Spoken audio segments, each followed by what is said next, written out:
Hello friends, आज तुम मानक एसएसटी स्टडी स्ट्रीम क्लास को स्वागत। आ पूर्व मु वृत्त विषय केते गुड़िया कही व्यासार्ध ज्या केन्द्रबिंदु व्यास ए सब विषय कही से आधार करके आमर कौन करवा ना आमे देखिबा वृत्त को लेकिन ता ऊपर गोटे गणितटे करवा। ये गणितटी कले आम वृत्त विषय किसी जोते गोटे धारणा आम नहीं कौन करवा ना क्लीयर आहरी भल भाव हो।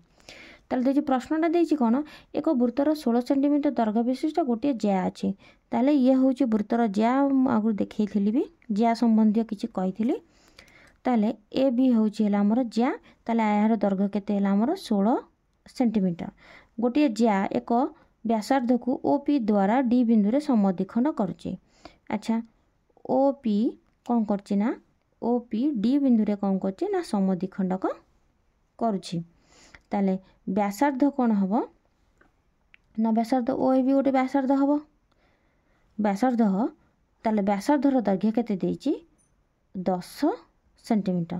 ताले डीपी रो दैर्घ्य निर्णय करिया कहिछि। ताले एउटो पर्यंत डीपी रो दैर्घ्य केते ताले हमें देखिबा एठी वृत्तर कौन करिबा ना आमे वृत्तर व्यासार्धटा देखिदबा।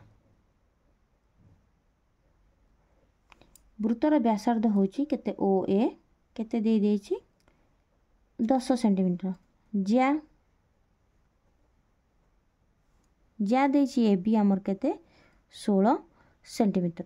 ए बी को डी बिंदु रे समद्विखंड करछि। ए बी ज्या को डी बिंदु रे कौन करछि ना आमर समद्विखंडक करुछि। समद्विखंडक कले ताले एठु हमें कौन पाइबा ना A D is equal to D B अर्थात ए डी रो दैर्घ्य जति हबो ए बी रो दैर्घ्य सेति कौन डी बी रो दैर्घ्य सेति हबो। अच्छा ए डी रो अधा होची डी बी ताहले आमे कौन करिबा ए डी पाइबा। ए डी पाया कौन हाफ ए बी देखि दबा हाफ गुणन एडी है केते आमर 16 2 रे काटले 8 ताले 8 सेंटीमीटर। ताले गोटे समकोणी त्रिभुज रे आमे एडी पाई गले केते 8 सेंटीमीटर। जदि आमे सेटा 8 सेंटीमीटर पाई गले ताले एई त्रिभुज मध्य रे गोटे समकोणी त्रिभुज हला समकोणी त्रिभुज हला एटा उच्चताटा आमे निर्णय करबा। यदि उच्चता आमे निर्णय करबा एटा ताहले आमे एटी बाहर करबा कोनटी ना ओ डी समान केंद्र बाहर ओ ए रो स्क्वायर माइनस केते हबो ओ ए रो स्क्वायर माइनस ओ डी रो स्क्वायर रो रूट हबो। ओ ए कौन हेतला हमर ओ ए केते हेतला कौन 10 रो स्क्वायर माइनस 8 रो स्क्वायर रो रूट ओवर हेतला ये हला हमर केते 164 आर रूट ओवर हला बाहला केते 36 रूट ओवर केते हला 6 सेमी।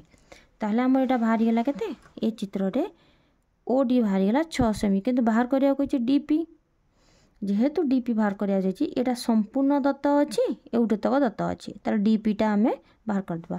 संपूर्ण दत्त केमिति अछि ना हमें देखिबा ओ ए बी गोटे केंद्र बिंदु को वृत्त ऊपर स्तर रे जाइछि देखो ये भी गोटे व्यासार्ध ओपी भी व्यासार्ध ताहले आमर O A equal to OP दीटा आग आमर कौन होछि ना व्यासार्ध होछि O A equal to OP.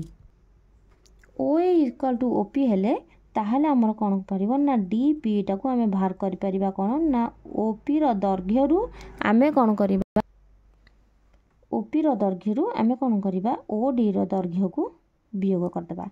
OP रो दैर्घ्य होछि 10 फेरण ओ डी रो दैर्घ्य होछि 6 सेंटीमीटर केते हला हमर 4 सेंटीमीटर।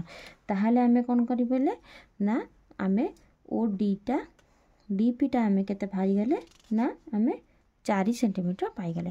ताले हमर देइथला प्रश्न रे पचारथला कोन ना डीपी निर्णय कर ताले हमर प्रश्न उत्तर पाई गले डीपी एरो कोन हला ना 4 सेंटीमीटर हला। ताले पुणी नेक्स्ट क्लास रे वृत्त संबंधी आउ केते गुटे तथ्य आनी परिबा एहाकू आमे व्यवहार करी 9th क्लास 10th क्लास पर्यंत आम सॉल्यूशन कर परिबा। ये वृत्त संबंधी आधार गुड़िक जदि आम भल भाव क्लियर करबा 10th क्लास पर्यंत जेते मैथ अच्छी आम ताकू कर परिबा।